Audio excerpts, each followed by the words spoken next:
Toshiko Sasaki. In August 1946, Toshiko Sasaki was slowly pulling out of the ordeal of pain and low spirits she had undergone during the years since the bombing. Her younger brother Yasuo and sister Yeiko had escaped injury on the day of the explosion because they had been in the family home in the suburb of Koi. Now, living with them there, she was just beginning to feel alive again when a new blow came. 3 years earlier, her parents had entered into marriage negotiations with another family, and she had met the proposed young man. The couple liked each other and decided to accept the arrangement. They rented a house to live in, but Toshiko's fiance was suddenly drafted to China. She had not heard he was back, but for a long time he had not come to see her. When he finally showed up, it was clear to both parties that the engagement was doomed. Each time the fiance appeared, young Yasuo, for whom Toshiko felt responsible, would rush angrily out of the house. There were indications that the fiance's family had had second thoughts about permitting their son to marry a habakusha and a cripple. He stopped coming. He wrote letters full of symbolic, abstract images, especially butterflies, evidently trying to express his trembling uncertainty and probably guilt. The only person who gave Toshiko any real comfort was Father Kleinsorge, who continued calling on her in Koi. He was clearly bent on converting her. The confident logic of his instruction did little to convince her, for she could not accept the idea that a God who had snatched her away her parents and put her through such hideous trials was loving and merciful. She was, however, warmed and healed by the priest's faithfulness to her, for it was obvious that he too was weak and in pain, yet he walked great distances to see her. Her house stood by a cliff on which there was a grove of bamboo. One morning she stepped out of the house, and the sun's rays glistening on the minnow-like leaves of the bamboo trees took her breath away. She felt an astonishing burst of joy, the first she had experienced in as long as she could remember. She heard herself reciting the Lord's Prayer. In September, she was baptized. Father Kleinsorge was in the hospital in Tokyo, so Father Cieslik officiated. Sasaki-san had some modest savings her parents had left, and she took in sewing to help support Yasuo and Yeiko, but she worried about the future. She taught herself to hobble without crutches. One day in the summer of 1947, she took the two for a swim at a beach at nearby Suganura. There she got to talking with a young man, a Korean Catholic novice who was tending a group of Sunday school children. After a while, he told her that he did not see how she could possibly go on as she was living, responsible for her brother and sister and so fragile herself. He told her of a good orphanage in Hiroshima called the Garden of Light. She entered the children in the orphanage, and a short time later she applied for a job as an attendant there. She was hired, and after that she had the solace of being with Yasuo and Yeiko. She was good at her work. She seemed to have found a calling, and the next year, convinced that her brother and sister were well cared for, she accepted a transfer to another orphanage called the White Chrysanthemum Dormitory in a suburb of Beppu on the island of Kyushu, where it would be possible for her to receive professional childcare training.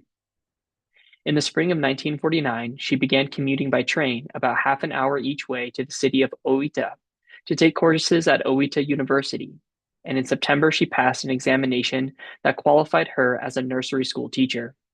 She worked at the White Chrysanthemum for 6 years.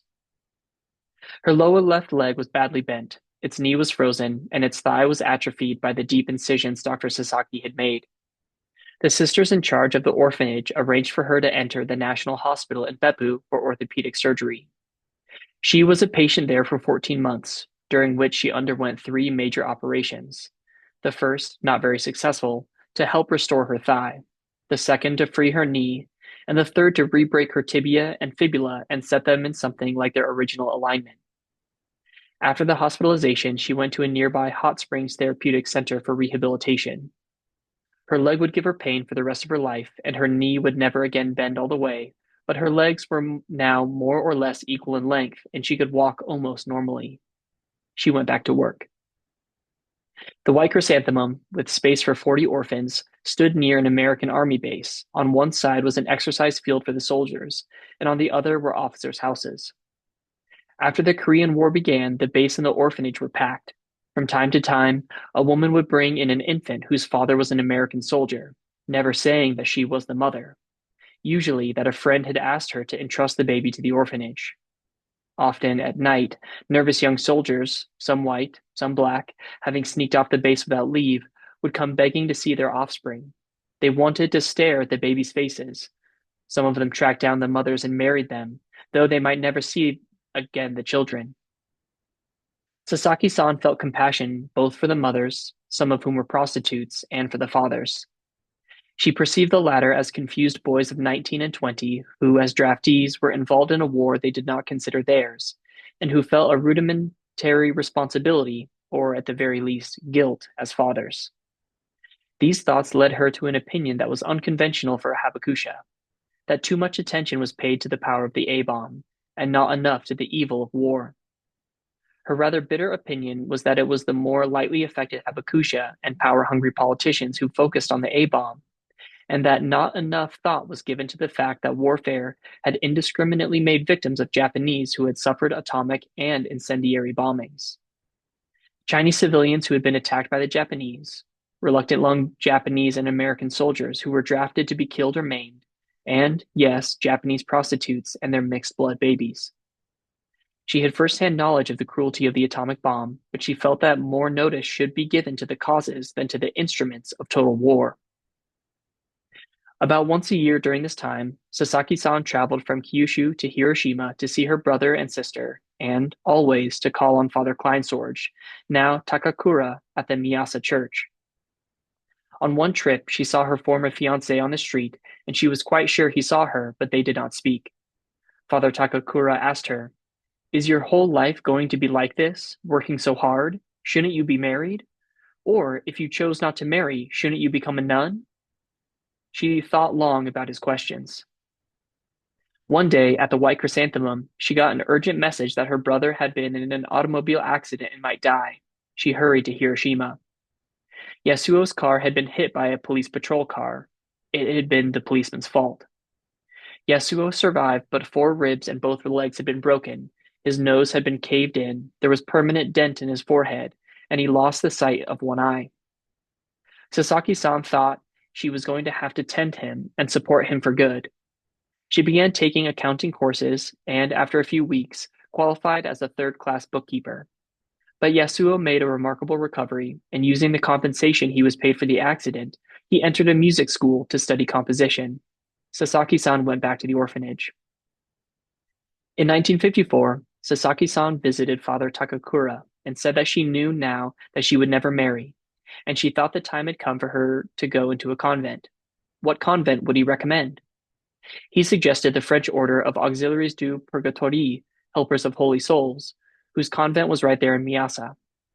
Sasaki-san said she did not want to enter a society that would make her speak foreign languages. He promised her she could stay with Japanese. She entered the convent, and in the very first day she found that Father Takakura had lied to her. She was going to have to learn Latin and French. She was told that when the knock of reveille came in the morning, she must cry out, "Mon Jesus, miséricorde." The first night, she wrote the words in ink on the palm of one hand so she could read them when she heard the knock the next morning, but it turned out to be too dark. She became afraid she might fail. She had no trouble learning about Eugene Sment, known as Blessed Mary of Providence, the founder of the order, who, in 1856, had started programs in Paris for care of the poor and for home nursing, and had eventually sent to China 12 sisters she had trained. But at 30, Sasaki-san felt too old to be a schoolgirl learning Latin. She was confined to the convent building except for occasional walks, 2 hours each way, painful for her bad leg, to Mitaki, a mountain where there were 3 beautiful waterfalls. In time, she discovered she had surprising hardihood and tenacity, which she credited to all she had learned about herself in the hours and weeks after the bombing. When Mother Superior, Marie Saint Jean de Kenty, asked her one day what she would do if she were told she had failed and would have to leave, she said, "I would take hold of that beam there and hold on with all my strength." She did hold on, and in 1957 she took vows of poverty, chastity, and obedience, and became Sister Dominique Sasaki. By now, the Society of Helpers knew her strength, and it assigned her, straight from the novitiate, to the post above all of his fearful loneliness. She had watched him die in the morning. At deathbeds in the home, she was always mindful of this terrible solitude. She would speak little to the dying person, but would hold a hand or touch an arm as an assertion simply that she was there. Once an old man revealed to her on his deathbed, with such vividness she felt she was witnessing the act, that he had stabbed another man in the back and had watched him bleed to death. Though the murderer was not a Christian, Sister Sasaki told him that God forgave him and he died in comfort. Another old man had, like many Kyushu miners, had been a drunkard. He had had a sordid reputation, his family had abandoned him. In the home, he tried with pathetic eagerness to please everyone.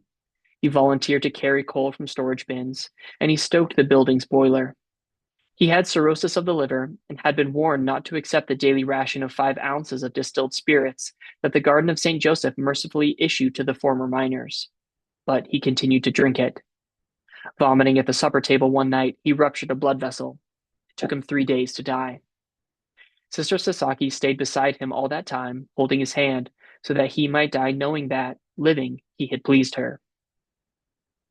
In 1970, Sister Sasaki attended an international conference of working nuns in Rome and, after it, inspected welfare facilities in Italy, Switzerland, France, Belgium, and England.